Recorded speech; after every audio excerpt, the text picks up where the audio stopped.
네, 안녕하십니까. 충주고구려천문과학관 관장 별박사 이태영입니다. 충주고구려천문과학관에서 매주 주말에 보내드리는 주말 특강. 오늘 9월 10일 방송을 시작하겠습니다. 오늘은 움직이는 별 인공위성에 대한 이야기입니다. 자, 화면을 공유해서 같이 이야기 시작할게요.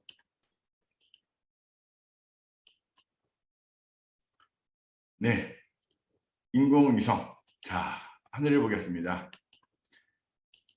밤하늘에서 빛나는 작은 점을 우리는 별이라고 부릅니다. 물론 그 중에는 태양처럼 스스로 빛을 내는 항성도 있지만 스스로 빛을 내지 못하는 작은 점들도 많이 있습니다. 그 중에는 조금씩 움직이는 별들도 있습니다. 지구에서 수백 킬로미터, 멀게는 수만 킬로미터 떨어진 곳에서 지구로 도는 작은 별들, 바로 사람들이 만든 인공위성들입니다. 행성이나 소행성, 해성도 움직이는 별이지만 인공위성처럼 빠르지는 않습니다. 자, 이 화면 속에서 인공위성을 한번 찾아보세요. 자, 여기 움직이는 게 보이죠? 이 화면은 하와이에 있는 스바루 천문대에서 지난 페르세우스 유성호 때 촬영한 밤하늘의 영상입니다. 자, 여기저기 인공위성들을 굉장히 많이 볼 수 있습니다. 그죠? 오른쪽에서 왼쪽, 위에서 아래로 가는 것도 있고 또 왼쪽에서 오른쪽으로 가는 것들도 있습니다. 자, 실제로 밤하늘에 빛나는 별 중에 상당수는 인공위성이다 이렇게 알고 있지만 실제로 움직이지 않으면 인공위성이 아니에요. 자, 여기 뭐 별똥별 떨어지는 것도 많이 보이죠. 자, 그러면 이 화면 밤하늘에서 가장 밝은 인공위성이 움직이고 있습니다. 자, 이 아래서부터 위로 올라가고 있죠. 바로 국제우주정거장입니다.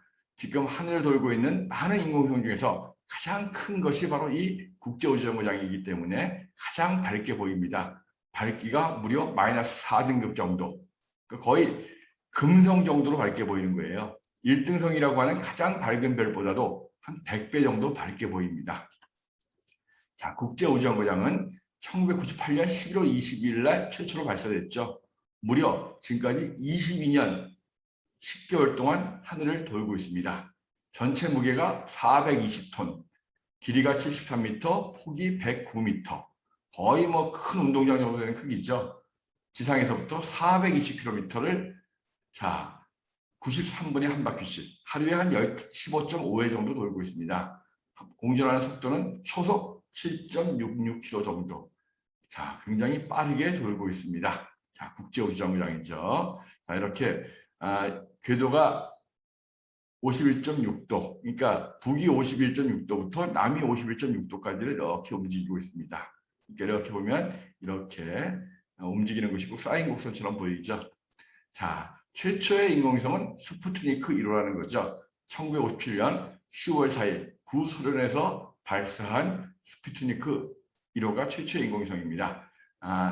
1958년 1월 4일 얼마 안 돼서 지구 대기 속으로 떨어져 가지고 소멸되어 버렸었죠. 이 스푸트니크 1호 같은 경우에는 무게가 84kg, 지름이 58cm밖에 안 돼요. 국제우주정거장에 비하면 엄청 작은 거죠. 자, 하지만 그래도 자 공전 속도는 7.66km 초속, 거의 비슷하죠. 공전 주기도 96분. 크기와 상관없이 지구 궤도를 돌려면 거의 90여 분 정도, 1시간 반 만에 한 바퀴씩 지구를 돌아야 됩니다. 자, 그런 이야기들을 오늘 한번 해보겠습니다. 그렇다면 지금까지 인공위성은 얼마나 많이 올라갔을까요? 자, 현재 올 1월 달까지 현재 지구 궤도에 있는 인공위성의 개수가 총 6,542개다. 정확하지는 않습니다. 미국에 있는 우리와는 과학자들의 모임, 그러니까 뭔가 이 세상을 걱정하는 그런 과학자들의 그 모임이 UCS라는 곳이 있는데 여기에서 발표하기는 6,542개가 있는데 그 중에서 한 절반 정도인 3,372개는 작동 중이고 나머지 절반 정도 3,170개는 통제 불능인 상태에서 돌고 있다 이렇게 발표를 했는데요. 자, 근데 이거 이외에 올 4월 달에 또 미국의 공식 기관인 이 United Nations Office for Outer Space Affairs라는 곳에서 발표한 바에 의하면 현재 7,389개의 인공위성이 돌고 있다 이렇게 발표한 거예요. 총 지금까지 이때까지 11,000개 이상이 발사가 돼가지고 그중 7,389개는 돌고 있고 물론 이 중에는 작동하는 것도 있고 작동 안 하는 것도 있겠죠. 그리고 나머지 자 4,000개 가까운 것 정도는 지구 대기권으로 떨어져 가지고 소멸됐다 하는 그런 내용입니다. 아무튼 현재 지구 궤도상에는 7,000개 남짓한 정도의 인공위성이 돌고 있고 미국 스페이스X에서는 우주 인터넷을 한다라고 해가지고 자 스타링크 이 통신 위성들을 거의 한 번에 60개씩 한 달에도 한두 번씩 계속 발사하고 있습니다. 앞으로 수년 이내에 이 개수는 2배 이상 많아질 거다 이렇게 예상하고 있습니다. 아무튼 인공위성이 점점 많아지고 있거든요. 자, 여러분들이 인공위성을 찾아보려면 실제로 밤하늘에서 찾기가 그렇게 어렵진 않습니다. Heavens Above라고 하는 이런 사이트가 있어요. Heavens Above 검색하시면 나오거든요. 들어가시면 이렇게 나오는데요. 이 중에서 자 라이브 스카이 뷰 이렇게 보시면 여기 보시면 자 이때 그때 이렇게 하늘에서 움직이는 인공위성들의 모습을 볼 수가 있습니다. 그리고 여기에 ISS라고 나와 있는 부분이 있거든요. 이것이 바로 국제우주정거장이거든요. 국제우주정거장이 보이는 것을 알기 위해서 언제쯤 볼 수 있을까라고 알려면 이 부분을 치고 들어가면 됩니다. ISS. 그러면 자 이렇게 목록이 나와요. 자, 한 열흘 간격으로 자기가 있는 곳, 이 위치를 정해 주셔야 됩니다. 위치를 갖다 세팅하셔야 되는데 저는 지금 충주로 세팅을 했거든요. 여러분들이 서울이나 부산이나 하면 이 위치를 세팅해 주시면 그 지역에서 볼 수 있는 시간대별로 국제우주정거장의 위치가 나옵니다. 자, 여기에서 마이너스 3.8 등급, 3.7 등급 이 정도가 거의 금성 정도 밝게 보이는 거예요. 근데 새벽은 좀 보기 어렵죠. 저녁 시간을 기준으로 하면 9월 16일 날 저녁 8시경에 가장 잘 볼 수가 있습니다. 그래서 이 부분을 다시 한번 클릭을 하면 자, 몇 시쯤 나타나서 몇 시쯤 사라진다.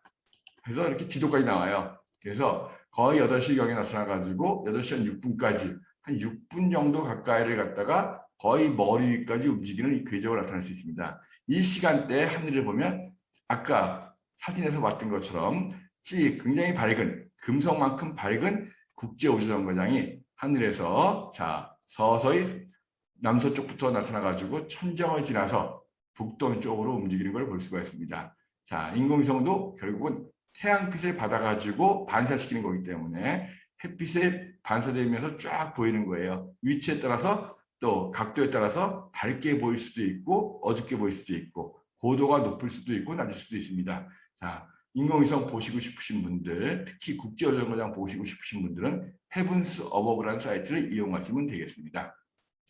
자, 이제부터는 인공위성의 원리에 대해서 좀 알아보겠습니다. 그 전에 먼저 대기권이 뭔지 좀 알아야 되겠죠. 자, 땅에서부터 한 10km에서 20km 사이 이 부분을 대륙권이라고 해서 공기가 가장 많은 지역이죠.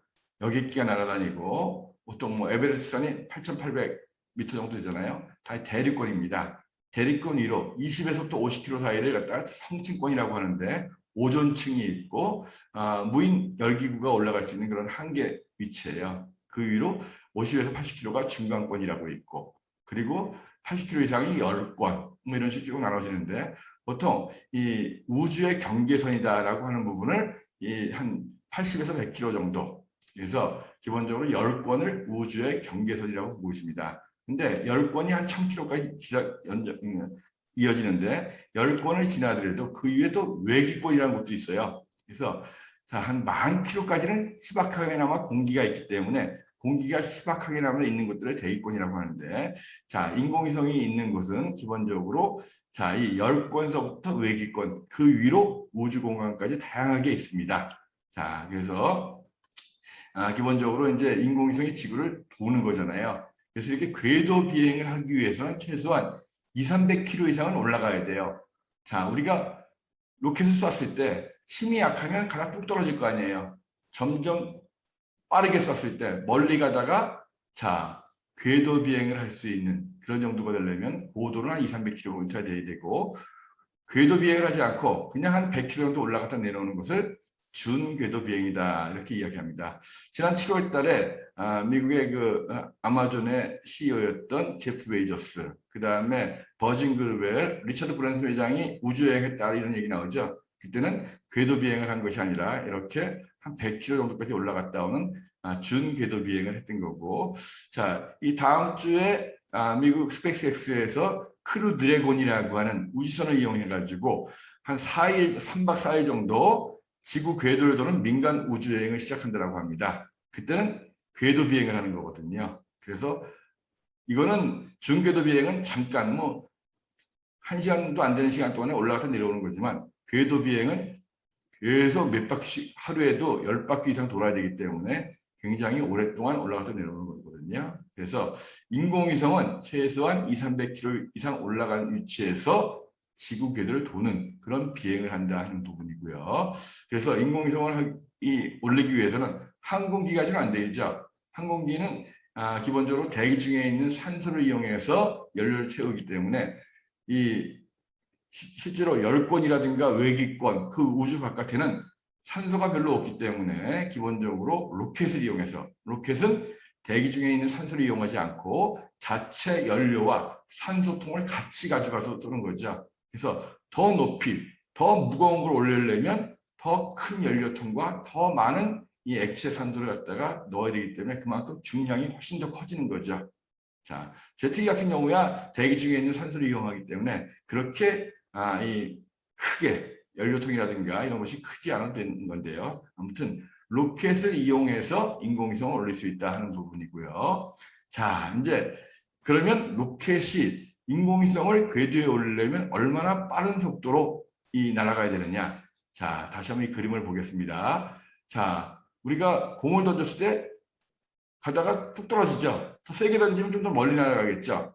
그런 식으로 해가지고 자, 지구의 궤도 비행을 하기 위해서는 최소한 초속 7.9km 정도로 빠르게 이걸 쏘아야 된다는 거예요. 그래서 7.9km가 안 되면 가다가 뚝 떨어집니다. 그래서 초속 7.9km가 궤도 비행을 하기 위한 속도예요. 이것을 제1우주 속도라고 합니다. 그럼 7.9km보다 훨씬 더 세게 던지면 어떻게 되겠어요? 너무 빠르니까 지구를 벗어날 수 있겠죠. 그래서 지구를 벗어나기 위해서는 초속 11.2km 이상으로 쏘아야 되는 거예요. 이것을 지구 탈출 속도, 제2우주 속도라고 합니다. 그리고 더 세게, 더 빠르게 16.7km, 초속 16.7km가 되면 그 정도가 되면 아예 태양계를 탈출할 수 있는 정도, 태양의 중력권을 벗어나서 태양계를 벗어나기 때문에 이것을 태양계 탈출 속도 또는 제3우주 속도라고 합니다. 우리는 지금 인공위성을 이야기하기 때문에 제1우주 속도, 자 7.9km/초만을 중요시 다시 한번 설명을 드리겠어요. 인공위성이 지구를 도는 이유는 지구가 당기는 중력, 자 구심력, 안쪽에서 지구 중심에서 당기는 중력, 구심력이라고 하는 신과 인공위성이 회전하기 때문에 돌기 때문에 거기에서 나오는 관성력이 바로 원심력이거든요.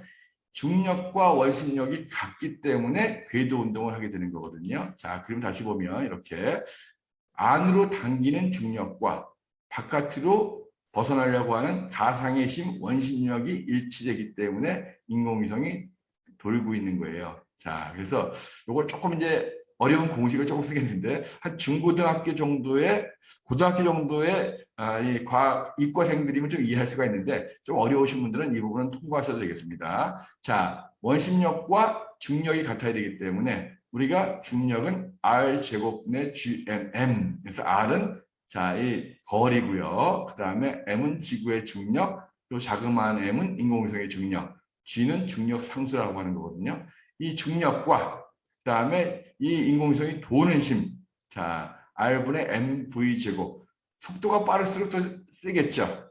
자 이것이 결국 원심력을 나타내는 건데 이것이 같기 때문에 궤도를 이탈하지 않고 돈다는 거거든요. 자 그리고 한 바퀴 도는데 걸리는 시간은 자 여기에 B 한 바퀴 도는 원주는 2파이 R이라는 거 많이 들어보셨죠. 그리고 속도가 V이기 때문에 2파이 R을 V로 나누면 시간을 구할 수가 있습니다. 이것이 보통 인공위성은 한 90여 분 정도가 되는 거고요. 자, 그래서 우리가 여기서 조금 이과적인 분들은 지구의 질량이 5.97 곱하기 10의 24승 킬로그램이다. 그 다음에 지구의 반지름이 약 6,378km.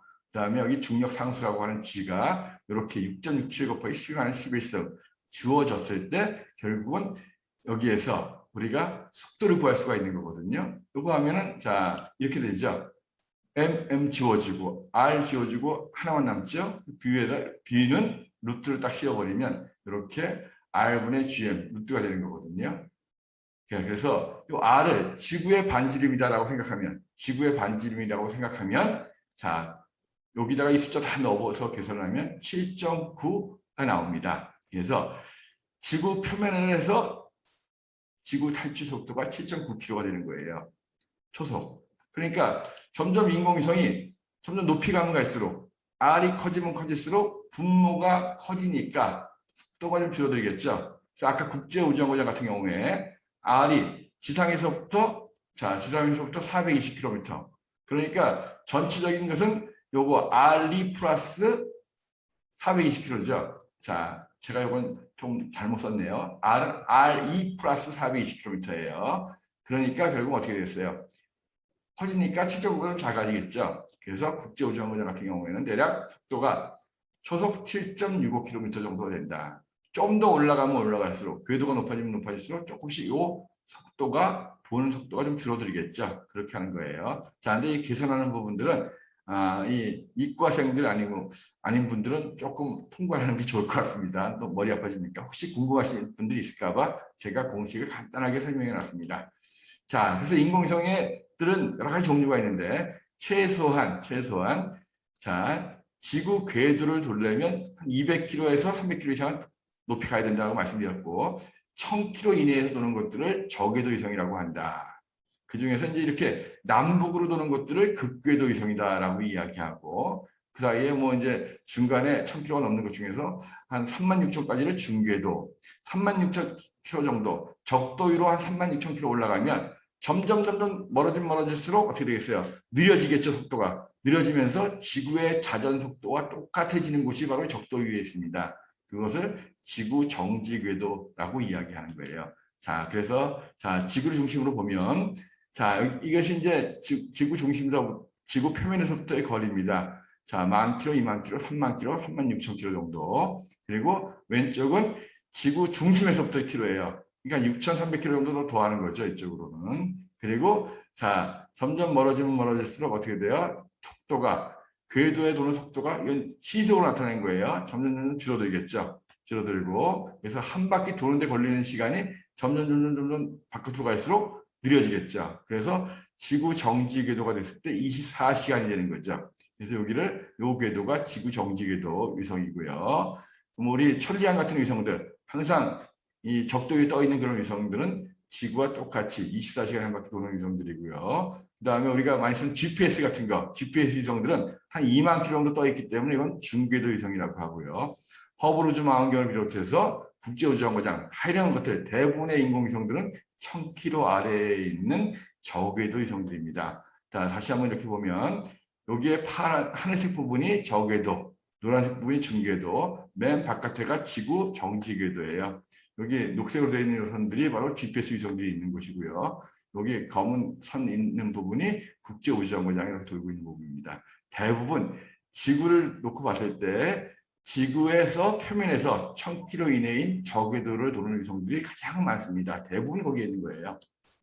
그래서 조금 더 지구를 중심으로 위성들의 위치를 표시해 주고 보면 여기가 적도죠. 적도 위에 제일 멀리 있는 것이 지구 정지궤도, 지오스테이셔너리 오비트라고 이야기합니다. 그리고 제일 안쪽에 도는 것들, 비스막이 안쪽에 도는 것들을 저궤도 위성이라고 하고 남북으로 도는 것들을 극궤도 위성이라고 하는데 극궤도 위성 중에 태양 동기궤도라는 게 있고 지구 정지궤도 바로 근처에 또 지구 동기궤도라는 게 있어요. 굉장히 좀 어렵죠. 이런 부분들을 조금씩 설명을 해드리겠습니다. 극궤도 위성 남북으로 도는 거예요. 이런 식으로 남북으로 양극을 통과하는 겁니다. 근데 정확히 플러스 90도, 마이너스 90도만 도는 것이 아니라 그 주변까지 다 포함시키는 거예요. 그래서 기본적으로 이런 식으로 돌다 보니까 남북으로 지구의 거의 모든 지역을 다 위성에서 볼 수가 있어요. 그래서 뭐 지도를 제작한다든가 정찰한다든가 이런 부분들이 많습니다. 그리고 이제 기본적으로 지구가 서에서 동으로 돌잖아요. 도는 방향이 아니라 수직한 방향으로 거의 돌기 때문에 실제로 지구 도는 힘을 이용을 못하기 때문에 기본적으로 로켓이 굉장히 좀 커야 된다 이런 한계도 있습니다. 그 중에 이 극궤도 위성 중에서 태양 동기 궤도라는 게 있어요. 자, 뭐냐 하면 여기 태양이 있고 지구가 있죠.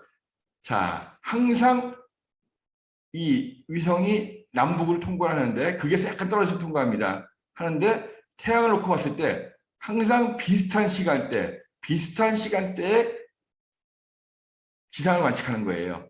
그러니까 어느 지역을 하든 여기 인도가 됐든 아라비아가 됐든 아프리카가 됐든 자, 시간대가 거의 이 시간대가 여기가 정오 무렵이고 이쪽이 새벽이고 오후이기 때문에 여기 보면 오후 한두 시에 거의 같은 시간에 지상을 관측하는 겁니다. 그러면 이제 그림자가 어떻게 변하는가 이런 것들도 다 그러니까 지상의 같은 시간대에 상태를 비교할 수가 있기 때문에 상당히 그 나름대로는 변화를 지구상의 변화를 관측하는 데 유리하다 하는 부분이고 우리의 다목적 실험 위성인 아리랑 위성 같은 경우도 이런 태양 동기 궤도를 돌고 있다. 그래서 근데 지구가 태양을 돌면서 매일 조금씩 서해동으로 움직이잖아요.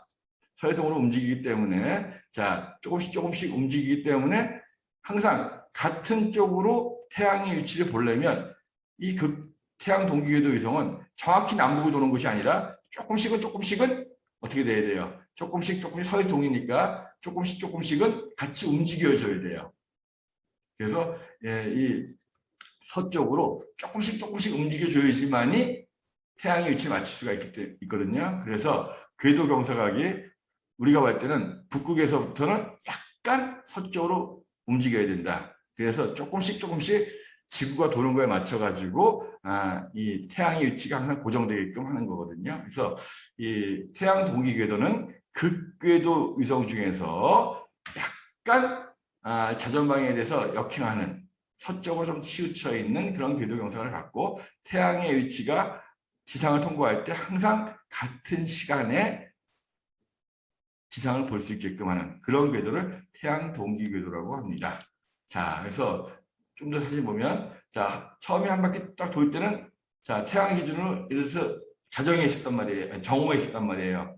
그러면 한 바퀴 삥 다시 돌아올 때 지구가 그만큼 돌 거 아니에요. 그러면 다시 지상을 갖다 적도를 통과할 때는 역시 또 같은 시간대가 되는 거예요. 물론 아까는 이 지역을 봤지만 지금 이 지역의 정오를 봤던 것이 또 이 지역의 정오를 보는 거고 또 한 바퀴 더 돌아오면 또 역시 태양을 기준으로 항상 같은 거예요. 그래서 태양을 기준으로 어느 한 지점을 통과할 때, 어느 한 위도 지역을 통과할 때 거의 같은 시간대에 계속 측정을 하는 거죠. 이것을 지구 이런 위성들을 극궤도 위성 중에서 태양 동기궤도 위성이라고 합니다. 그래서 항상 태양에 대한 위성의 위치가 일정하다. 그래서 같은 시간에 적도와 그 어느 위도 지역을 지난다 하는 부분입니다. 자, 그 다음에 이제 아까 얘기했던 지구 정지 궤도를 다시 한번 설명드릴게요. 자, 지구가 도는 속도가 똑같이 도는 거예요. 자, 24시간에 한 바퀴 도는 거거든요. 자, 이것은 지구 적도 상공 36,000km 정도에만 있습니다. 그래서 자, 보세요. 항상 같이 돌죠. 자, 지구에서부터 멀어질수록 점점 공전 속도가 느려져 가지고 36,000km 정도, 한 35,600km 되는데 대략 36,000km예요. 그러면 지구와 똑같이 도는데 이것이 적도 위에만 있습니다. 왜냐하면 남북으로 있다라고 한다면 이런 식으로 비스듬하게 되기 때문에 같은 지역을 볼 수가 없어요. 그래서 이 적도면 위로 36,000km 떨어진 곳에 있는 것이 바로 지구 정지궤도 위성입니다. 보통 우리가 통신위성이나 방송위성 많이 쓰죠. 자, 집집마다 있는 이런 위성 안테나들, 위성 안테나가 가리키는 방향이 바로 이 적도 상공에 있는 이 지구 정지궤도 위성이거든요. 그러니까 항상 지구에서 볼 때 위치가 안 변하잖아요. 그러니까 위성 안테나들 보면 위치 교정 안 시키고 변동 안 시키고 항상 같은 곳을 보고 있는 거죠. 인공위성이 움직이는데 그럴 수 있는 이유는 지구와 똑같이 적도 상공에서 움직이기 때문입니다. 자, 근데 이 지구 동기궤도라는 게 있어요. 적도 위에 있는 것이 24시간에 한 바퀴 도는 지구 정기궤도라고 한다면 24시간에 한 바퀴 돌지만 약간 비스듬한 거, 이런 위성들을 지구 동기궤도라고 합니다. 그래서 적도에 대해서 약간의 경사를 갖고 있는, 각도를 갖고 있으면서 지구의 자전 속도와 똑같은 속도로 도는 이런 위성들을 지구 동기 궤도 위성이라고 하거든요. 그러니까 지구 정지 궤도도 지구 동기 궤도 위성 중에 하나지만 지구 동기 궤도 위성이라고 해가지고 지구 정지 궤도 위성은 아닌 거죠. 이렇게 해서 이런 위성들도 있습니다. 자, 그리고 고타원 궤도라는 게 있어요. 상당히 원이 아니라 타원, 굉장히 찌그러진 타원을 도는 거예요. 이것은 이제 남북으로 주로 돌거든요. 자, 그래서 이거 왜냐하면, 자, 지구 정기궤도 위성을 갖다가 고위도 지형, 극지방 그 근처에서 바라보면 거의 지평선 근처에 있잖아요. 지평선 근처에 있으니까 실제로 이것이 방송위성이든 통신위성이든 뭐 여러 가지 가릴 수도 있고 가릴 수도 있게 하기 때문에 상당히 좀 불편하다 이거죠. 이럴 경우에 자, 이런 식으로 상당히 극지방에서 높이 떠 있는 이런 극궤도 위성을 이 고타원 궤도 위성을 쏘면은 상당히 오랫동안 고위도 지방보다 위에 있잖아요. 그러면 긴 시간 동안에 통신이라든가 방송 위성을 이용할 수가 있는데 이것을 한 대만 가지면 어렵고 두 대 이상을 이용할 경우에는 이런 식으로 자, 한 대가 내려가 있는 동안은 잠깐이에요. 위에 있는 시간이 길기 때문에 그러면 이 고위도 지방에서는 지구 정지 궤도 위성을 이용해서 통신이라든가 방송을 하는 것보다는 이렇게 고타원 궤도를 이용하는 것이 훨씬 유리하다 하는 부분들이 있어서 이런 궤도도 이용하고 있습니다. 자, 이 인공위성들은 기본적으로 이런 식으로 지구를 도는데 지구가 서에서 동으로 자전을 하기 때문에 한 바퀴 돌 때마다 인공위성이 지구를 지나는 위치가 계속 서쪽으로 움직이는 거예요. 이런 식으로 서쪽으로. 이것을 위성의 서편 현상이다. 이렇게 이야기합니다. 자, 이제 인공위성의 발사에 대해서 좀 이야기할게요. 자, 오늘 강의는 조금 인공위성, 움직이는 별 하다가 좀 낭만적일 수도 있었는데 조금 이제 어려워질 수도 있어요. 근데 우리가 좀 더 많이 알면 알수록 좀 더 잘 즐길 수가 있거든요. 문과인 분들도 뭐 공식을 이렇게 쓰는 건 아니에요. 그냥 현상으로 이해하는 거니까 조금 여러 번 보시면 됩니다. 잘 이해가 안 되시면. 지구의 자전 속도가 위도에 따라서 좀 다르죠. 적도가 제일 반지름이 크고 이렇게 지구 중심을 돌기 때문에 적도가 제일 빠르게 돕니다. 극지방에 가면은 거의 도는 걸 못 느끼죠. 그래서 적도 지방에서는 이 지구에 도는 속도가 초속 0.464km. 자, 위도 한 30도 정도. 그쪽에서는 우리 같은 경우에 대략 한 0.4km. 위도가 한 60도 이상 70도 정도 되면은 굉장히 느려지죠. 그리고 극지방에 가면 거의 도는 걸 못 느끼고요. 그래서 기본적으로 인공위성이 7.9km 초속을 내지만이 궤도에 올라갈 수 있다고 했잖아요. 그죠? 제일 우주 속도. 그러니까 적도 쪽에서 서에서 동쪽으로 쏘면 지구의 자전 방향과 같은 방향으로 쏘아지면 이만큼의 속도의 이득을 볼 수가 있잖아요. 자, 이 카자흐스탄에 있는 바이코누르 우주기지, 러시아가 소유주 우주선 많이 쏘는 곳이죠. 이거 같은 경우도 위도가 45도 정도 돼 있지만 여기에서도 3.28km 정도의 초속으로 지구가 자전합니다. 그러니까 최소한 7.9 중에서 이만큼의 속도의 이득을 갖고 있다는 거죠. 속도의 이득이 있다는 것은 그만큼 연료를 덜 써도 된다는 거기 때문에 로켓의 중량이 줄어들 수가 있다는 거예요. 자, 그러니까 비용으로 연관되겠죠. 자, 그 다음에 이제 또 하나 고려해야 될 것이 이제 발사 방위각이라는 거예요. 자, 지구의 어느 위도에서 쏘느냐에 따라서 기본적으로 얻을 수 있는 초기 속도가 있는 거고, 발사 방위각. 방위각이란 말 혹시 들어보셨나요? 자, 방위각이라고 하는 것은 정확히 북쪽이 0이에요. 그리고 동쪽이 90도, 남쪽이 180도, 서쪽이 270도. 그러니까 북에서부터 동쪽 방향으로 각도를 쫙 잰 것을 방위각이라고 하거든요. 자, 그래서 미국에 있는 플로리다에 있는 이제 미국의 이 케이프 커너베럴 공군기지에서 발사할 때 보면, 자, 방위각이 0도면 북쪽으로 쏘는 거고, 정확히 동쪽으로 쏘는 것은 90도로 쏘는 거고, 정확히 남쪽으로 쏘는 것은 180도로 이제 하는 거죠. 정확히 서쪽은 270도가 되는 거고요. 자, 그래서 기본적으로 자, 지구의 자전 속도를 생각해야 되고, 그 다음에 방위각 어느 방향으로 쏘느냐, 그 다음에 이제 궤도 경사각이란 말이 나옵니다. 자, 이게 뭐냐면 위성의 궤도가 지구의 적도면하고 얼마나 각도가 떨어져 있냐는 거예요. 자, 그래서 지구의 적도면에 있으면 궤도 경사각이 0인 거예요. 그리고 북쪽은 90도가 되는 거고. 자, 그리고 이렇게 정서쪽, 반대로 서쪽으로 쏘면 돌리는 것은 180도가 되는 거거든요. 자, 그래서 기본적으로 이렇게 0에서부터 180도까지의 궤도 경사각이 있어요. 그러면 왜 270도라든가 360도는 없느냐? 자, 이 0도에서부터 아래쪽으로 이렇게 쏘면 어떻게 되겠어요? 이렇게 날아가겠죠. 그러니까 아래쪽으로 쏘는 것은 결국 돌면 위로 똑같이 올라오기 때문에, 자, 적도면에서 남쪽으로 쏘는 것은 북쪽으로 쏘는 것과 똑같은 효과가 있어요. 그래서 궤도의 경사각은 0에서부터 180도까지인데 0에서부터 90도까지는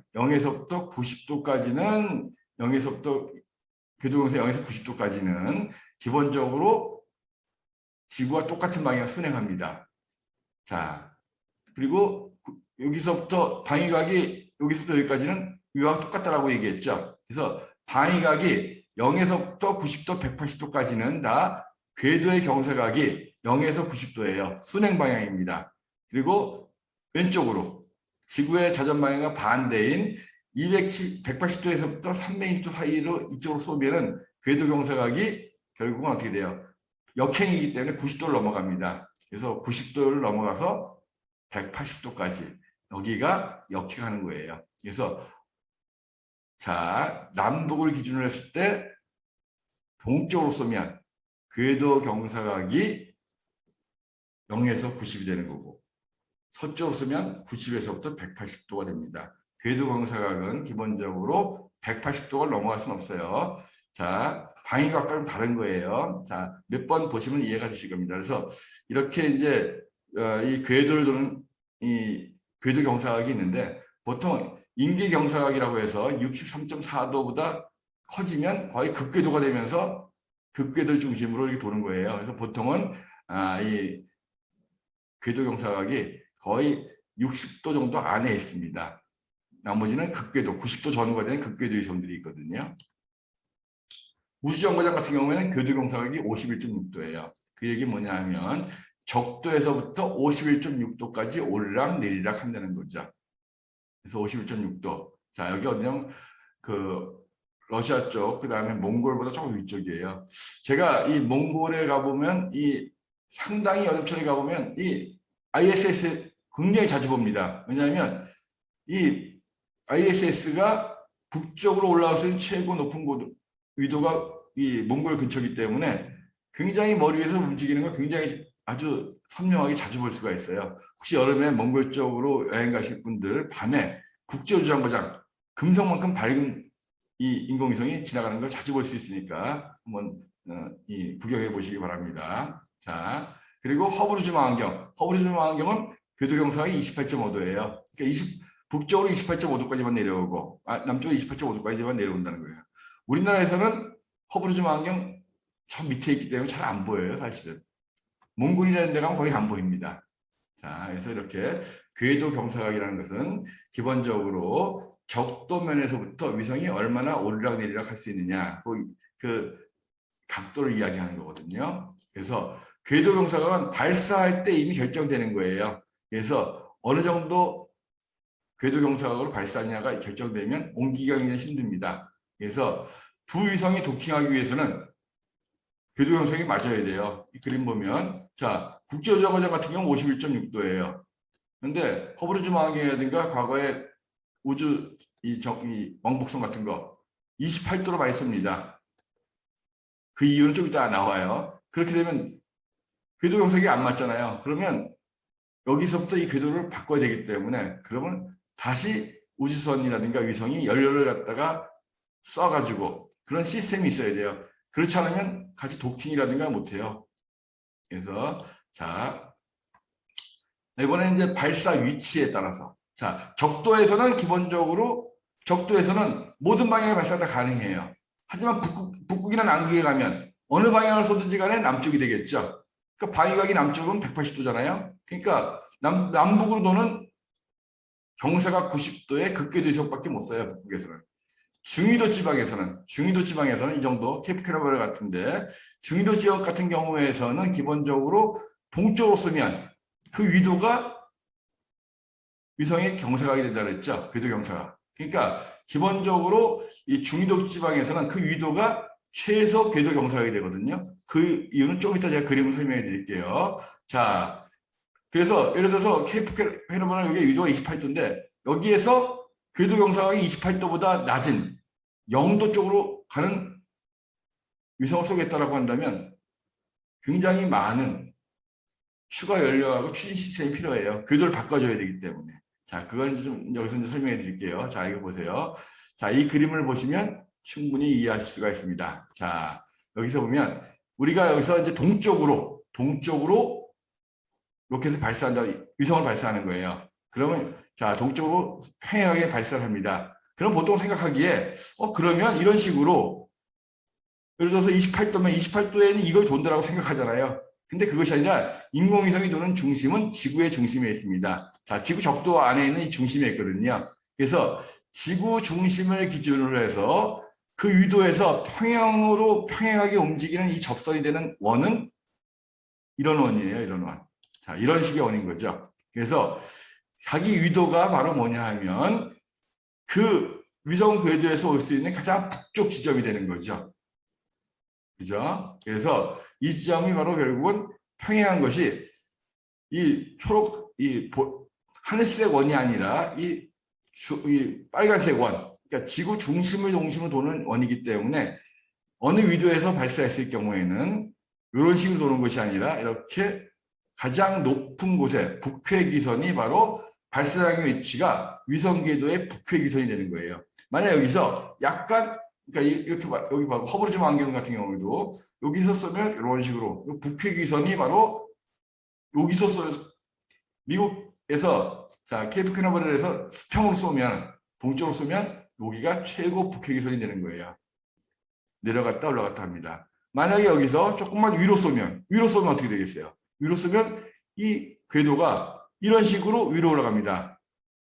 궤도 경상이 커지는 거죠. 그러면 좀 밑으로 쏘면 자 이런 식으로 밑으로 쏘면 또 이런 식으로 또 해가지고 또 궤도 경사각이 커지는 거죠. 밑으로 가나 위로 가나 수평에서부터 남북으로 조금만 이동하더라도 궤도 경사각이 커져요. 그래서 자 이 전 세계에 있는 중요한 우주 기지들, 발사장들을 놓고 보면 바이코누르 같은 경우는 위도가 45.96도 정도 됩니다. 여기에서는 이렇게 동쪽이나 북쪽 요 범위에서 쏠 수 있는 거죠. 남쪽으로 쏘는 건 똑같다고 말씀드렸어요. 여기에서부터 조금 위로 가나 밑으로 가나 궤도 경사가 똑같아지기 때문에 한쪽만 놓고 보는 거예요. 자, 이 경우에 러시아에 쐈을 때 자, 수평으로 쏘는 것이 가장 속도를 많이 얻을 수 있긴 하지만 보면 뭐가 있어요. 여기 몽골 있죠. 이쪽에 일본 있죠. 가다 떨어지면 몽골하고 일본하고 뭐 외교 문제가 될 수 있거든요. 그래서 약간 이렇게 비스듬하게 쏴야 됩니다. 이걸 피해가지고. 그래서 내가 이 국제우주정거장이 51.6도 정도 되잖아요. 이런 식으로 쏴주는 거예요. 자, 그 다음에 이제 그래서 사실 여기도 떨어지면 문제가 되는데 여기는 사람 별로 살지도 않고 러시아의 땅이기 때문에 별로 걱정할 게 없다라고 해가지고 러시아가 이 범위 내에서 주로 바이코누르에서 우주선을 발사합니다. 위성들을. 자, 미국 케이프 캐나버럴 같은 경우에 자 여기는 위도가 28.5도 정도 돼요. 자, 여기에서도 이렇게 동쪽과 북쪽으로 보면 북쪽 근처에는 이렇게 미국 본토도 있고 그리고 자 캐나다도 있고 그래서 결국은 여기서도 이쪽을 피해서 자 이 안에서만 써야 되겠죠. 그래서 국제우주정거장 같은 사실은 이 미국 같은 경우에 28도 정도에 쏘는 게 제일 좋아요. 그러니까 지구의 자전 속도를 제일 많이 도움을 받을 수 있잖아요. 그러니까 허브리즈 망원경이라든가 그다음에 이 옛날 우주왕복선 같은 경우는 다 이 방향으로 쐈거든요. 근데 여기에서 기본적으로 이 국제우주정거장을 쏘려면 상당히 비스듬하게 써야 됩니다. 그러니까 속도를 많이 못 얻는 거죠. 그만큼 연료가 많이 들어가요. 아니면 일리 쏴가지고 나중에 궤도도 바꿔주는 방법도 있고. 그래서 기본적으로 근데 이 기본적으로 러시아 국제우주정거장 같은 경우는 미국만 이용하는 것이 아니라 주로 러시아도 같이 하기 때문에 결국 바이코누르 이 우주 기지를 생각해가지고 궤도 경사각을 결정했던 것 같습니다. 물론 궤도 경사각이 클수록 좀 더 아래 위로 많은 지역을 갖다 지상을 볼 수 있기 때문에 또 그럴 수도 있다는 생각도 있습니다. 이 남미 북쪽에 있는 기아나 우주센터, 프랑스형이죠. 여기가 이제 위도가 5도 정도 되는 곳이에요. 여기는 정말 좋습니다. 뭐 바다가 이 대서양이 있으니까 걸리는 데가 없잖아요. 자, 그러니까 적도 근처이기 때문에 굉장히 빠른 지구 자전 속도를 얻을 수가 있습니다. 그래서 거의 지구 정지궤도 위성들, 적도 근처 쏘는 것들은 거의 다 이 기아나에서 쓰는 거예요. 우리나라의 천리안 위성, 지구 정지궤도 위성이거든요. 이것도 역시 2010년에 이 기아나에서 발사했습니다.